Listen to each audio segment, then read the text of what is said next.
Hello mga mare! Kaninang umaga mga mare ay nagtungo na naman ako doon sa aming tindahan sa merkado para magbenta ng karne. Kaya ayan, alas 3 pa lang ng umaga mga mare ay umaalis na kami sa bahay para magtungo doon sa merkado. Pero bago kami pumunta doon mga mare ay dinadaanan muna namin yung karne dito sa nagkakatay ng aming baboy. Walang iba mga mare kundi si Kuya Joel. Si Kuya Joel yung nagkakatay ng aming karne at isa din siya sa nag-aalaga ng aming mga fattening na aming kinakatay at binebenta dito sa merkado. At ayan na nga mga mare, sinasakay na ng aking asawa at ni Kuya Joel yung karne na aming ibebenta doon sa merkado. Kaya ayan, yung aming ang kinakatay na baboy mga mare ay galing yan dito sa aming farm. At kami din yung nag-aalaga, nagpapalaki hanggang sila ay makatay. Kaya subok na ng aming mga customer ang quality ng karne na aming binebenta dito sa merkado. At pagkadating nga namin dito sa merkado mga mare, syempre ayan, kami na naman ang nauna dito sa aming pwesto. Kasi mga mare, yung ibang mga nagtitinda dito ay bandang alas 4, alas 5 na sila nagbubukas. Kami mga mare ay umagang-umaga pa lang ay pumupunta na talaga kami dito para pagpupunta sa amin yung aming mga customer ay pagkukuha na lang ng kanilang order sa amin na karne. At bago namin asikasuhin yung mga order sa amin mga mare, ay tinitimbang muna namin yung karne para malaman namin mga mare kung may kikitain kami or wala. Kaya ayan, si Kuya Joel yung nagtitimbang niyan mga mare at ako naman yung nagbibilang kung umaabot ito sa ilang kilo. At pagkatapos namin timbagin mga mare, ayan, yung aking asawa naman ang mag-aasikaso at magcha-chop ng mga order base sa order ng aming mga customer kung anong part ang kanilang gusto. Yung aming ang tinitindang karne mga mare ay naka-choice cut na yan.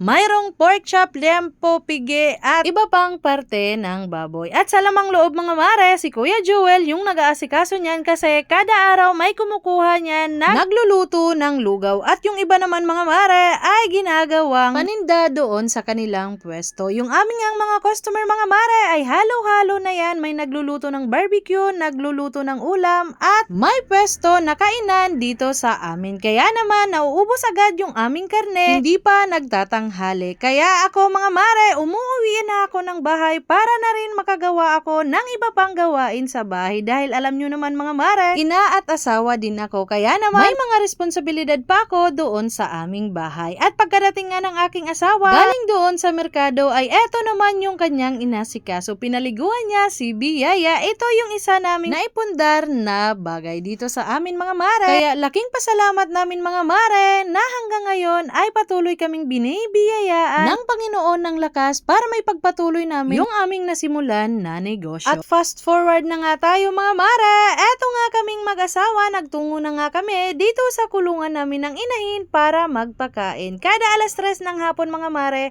ay nagpapakain na kami ng aming mga alagang baboy. Dahil mga mare, para pagkatapos namin magpakain ng aming mga alagang baboy mga mare ay may oras pa kami para makapagbulog. Dahil mga mare, alam nyo naman mga mare na isa sa aming negosyo mga mare ay ang magbabarako. Kaya naman dapat may oras pa kami na nilalaan para sa aming mga customer na may inahin na standing heat. Yun po yung rason kung bakit alas 3 ng hapon ay nagpapakain na kami sa aming mga alagang baboy. Yung aming pinapakain sa aming mga alagang baboy mga mare ay pure feeds po yan. Yes mare, at ito po ay Pegrolac. Nakakasigurado kami mga mare na lamang ang malaman. At pagkatapos namin pakainin mga mare, ayan, pinapainom namin niya ng tubig at pinapaliguan. Syempre mga mare, linilinisan din pagkatapos nilang kumain kasi kailangan mga mare na malinis palagi ang kanilang kulungan. At hanggang dito na lang muli ang aking mini vlog mga mare. Hanggang ulit sa mga susunod. Bye-bye! God bless!